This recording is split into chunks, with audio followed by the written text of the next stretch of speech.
Successful implantation के लिए कौन कौन से कदम हमें उठाना चाहिए, या यूँ इस भाषा में कहें तो हमें कौन कौन सी सावधानियां बरतनी चाहिए जिससे बच्चे के ऊपर कोई भी प्रॉब्लम नहीं आएगी और जो बच्चा चिपकने का जो प्रोसेस है वो बहुत आसानी से और सक्सेसफुली हो जाएगा। कंप्लीट जानकारी के लिए वीडियो को लास्ट तक देखिएगा। चलिए वीडियो स्टार्ट करते हैं गाइज। मेरा नाम है श्वेता और आप देख रहे हैं सहेली क्लब। पहली बार अगर आए हैं सहेली क्लब में तो लाइक और सब्सक्राइब ज़रूर कर दीजिएगा। यहाँ पे हम बात करते हैं जैसे ही एक चीज़ें होती है हमारे शरीर में एक बदलाव आने लगता है बच्चा इम्प्लांट होने के बाद। जो बदलाव है वो एक्चुअली में होता क्या है? सबसे बड़ी बात कि हार्मोन्स एस्ट्रोजन प्रोजेस्टेरोन की जो मात्राएं होती है वो घटने और बढ़ने लगती है, दोनों काम स्टार्ट हो जाता है।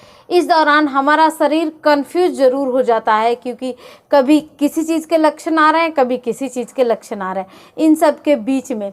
लेकिन जब आपको पता चल जाता है इन सारी चीज़ों के बावजूद भी कि आपकी प्रेगनेंसी रुक चुकी है, आपको पहला काम कौन सा करना है? वो ये है कि भारी सामान उठाना बंद करना है। दूसरा काम, एक्टिविटी आप ज़्यादा मत कीजिए। अगर आपकी हिस्ट्री में है कि आपके पहले भी मिसकैरेज हो चुके हैं तो आपको ज़्यादा इधर उधर भाग दौड़ करने की ज़रूरत नहीं है।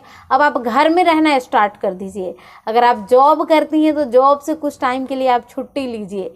क्यों? क्योंकि आपके साथ ये चीज़ें हो रही है, हिस्ट्री में बार बार मिसकैरेज के चांसेस आ रहे हैं, तो डॉक्टर्स कंप्लीट बेड रेस्ट के लिए बोलते हैं जैसे ही प्रेगनेंसी रुकती है।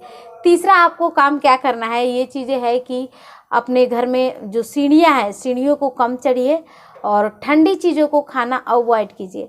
ठंडी चीज़ें क्या होती हैं? जो आप फ्रिज से खाती हैं वही होती है ठंडी चीज़ें, तो ध्यान देना है। पानी तो कभी भी आपको ज़्यादा ठंडा पानी नहीं पीना है। आप अगर कोशिश कीजिए हल्का सा ल्यूकवार्म वाटर यानी कि हल्का गुनगुना पानी आप पीना स्टार्ट कर दीजिए। इसे पीने से क्या होगा कि आपके यूट्रस के ऊपर कभी भी कोई भी ठंडी चीज़ का प्रकोप नहीं रहेगा। तो इसका भी ध्यान किसको रखना है? आपको रखना है। तो इन सारी छोटी छोटी चीज़ों के ऊपर चर्चा कीजिए, देखिए, और अगर कहीं कुछ कन्फ्यूजन है, नहीं समझ आ रहा है तो आप पूछ सकती हैं। अब एक होता है बाल को धोना, हेयर वॉश ट्रिक को फॉलो करना।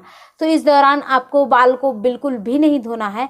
बाल आपको तभी धोना है जब आप प्रेगनेंसी किट में अपनी आँखों से अपनी प्रेगनेंसी चेक कर लीजिए कि हाँ अब सब कुछ ठीक है, उसके बाद ही बाल धोने की प्रक्रिया कीजिए।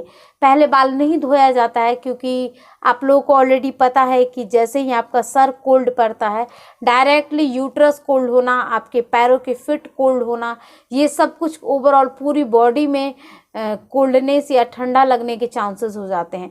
कुछ महिलाओं को ऐसा देखा गया है कि खांसी आ जाना, सर्दी आ जाना, नया पे बुखार आ जाना जैसे ही प्रेगनेंसी रुकती है इस दौरान होने लगता है।